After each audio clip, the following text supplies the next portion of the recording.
Hello everyone my YouTube channel. आज हम RPF constable railway के बारे में बात करने वाले हैं। ठीक है, तो जो ये वैकेंसी जैसे बहुत दिन हो गए नहीं आई है, ये 2018 में आई थी। ठीक है, तो आज हम इसके बारे में आपकी क्या इसमें कितनी एज वगैरह एलिजिबिलिटी और क्या इसका एग्ज़ाम पैटर्न सब कुछ बताएंगे, क्योंकि ये एग्ज़ाम हमने भी क्लियर किया था 2018 में, लेकिन हमने पीटी नहीं दिया था।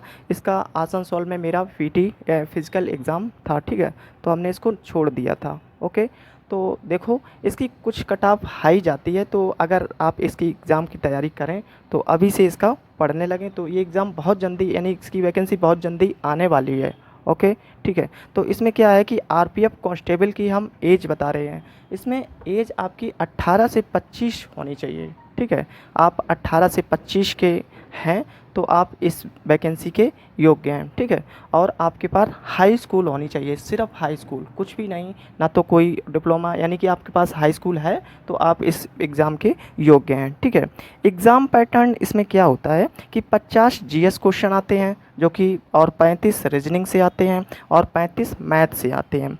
50 जीएस इसमें साइंस भी होती है, हिस्ट्री और भूगोल सब, यानी कि सभी कुछ कुछ के किसी के 2-4 सभी क्वेश्चन होते हैं। ठीक है, इकोनॉमी के भी क्वेश्चंस होते हैं सभी के। ठीक है, रीजनिंग के क्वेश्चन 35 होते हैं और 35 मैथ होते हैं। मैथ साधारण सी आती है, इसमें कोई कठिन नहीं ज़्यादा आती है। ठीक है, तो और समय इसमें 90 मिनट मिलते हैं। ठीक है, और रेलवे की हर एग्ज़ाम में 1/3 माइनस मार्किंग होती है। ठीक है, सभी एग्ज़ाम चाहे ग्रुप डी हो, चाहे एएलपी हो, चाहे कुछ भी कोई किसी का भी एग्ज़ाम हो, तो उसमें 1/3 माइनस मार्किंग इसमें होती है। ठीक है, अब आ जाइए आप पीटी। इसमें फिजिकल एफिशिएंसी टेस्ट क्या होता है, तो मेल के लिए आपकी हाइट 165 सेंटीमीटर होनी चाहिए, आप जनरल और ओबीसी के हैं। ठीक है, अगर आप एससी एसटी में हैं तो आप 160 आपकी हाइट होनी चाहिए, 160 सेंटीमीटर। ठीक है, अगर आप फीमेल हैं तो आपकी 157 सेंटीमीटर, जनरल ओबीसी के हैं तो आपकी 157 सेंटीमीटर हाइट होनी चाहिए, और आप अगर एससी एसटी फीमेल हैं तो आपकी 152 सेंटीमीटर हाइट होनी चाहिए। ठीक है, चेस्ट इसमें क्या होता है, मेल का चेस्ट 80 से 85 जनरल हैं तो आपका चेस्ट यह होगा। ठीक है, और अगर आप एससी एसटी में हैं तो आपका 76.2 से 81.2 होना चाहिए। ठीक है, अगर आपका इतना है तो आप इस वैकेंसी के योग्य हैं। ठीक है, और फीमेल का कोई चेस्ट नहीं मापा जाता है। ठीक है, रनिंग इसमें बहुत इम्पोर्टेंट और महत्वपूर्ण होती है।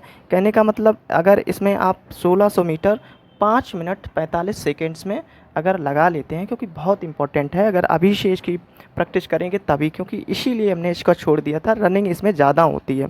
ठीक है, एग्ज़ाम तो मेरा क्वालिफाई हो गया था, लेकिन रनिंग बहुत दिक्कत, क्योंकि 1600 मीटर और 5 मिनट 45 सेकेंड में लगाना, अगर आपने प्रैक्टिस नहीं की तो नहीं लगा पाओगे। ठीक है, और फीमेल के लिए 800 मीटर 3 मिनट 40 सेकेंड्स में है। ठीक है, अगर 3 मिनट 40 सेकेंड में फीमेल 800 मीटर अगर यानी कि लगा देती हैं तो उनका ये क्वालिफाई हो जाएगा। ठीक है, और इसमें लॉन्ग जंप 14 फीट। ठीक है, मेल के लिए, चाहे अब इसमें लॉन्ग जंप और ये रेस, चाहे आप एससी एसटी हो चाहे ओबीसी जनरल, सभी के लिए बराबर है। ठीक है, और अगर आप फीमेल हैं तो 9 फीट, और हाई जंप आपकी 4 फीट है अगर मेल हैं। ठीक है, और हाई जंप अगर फीमेल हैं तो 3 फीट आपकी, मतलब आप 3 फीट हाई जंप इसमें मांगी जाती है। ठीक है, तो ये आपका ये वैकेंसी बहुत जल्दी अगर अब आएगी, सबसे पहले तो एएलपी और आरपीएफ कांस्टेबल या एसआई की भी, इन्हीं दोनों वैकेंसी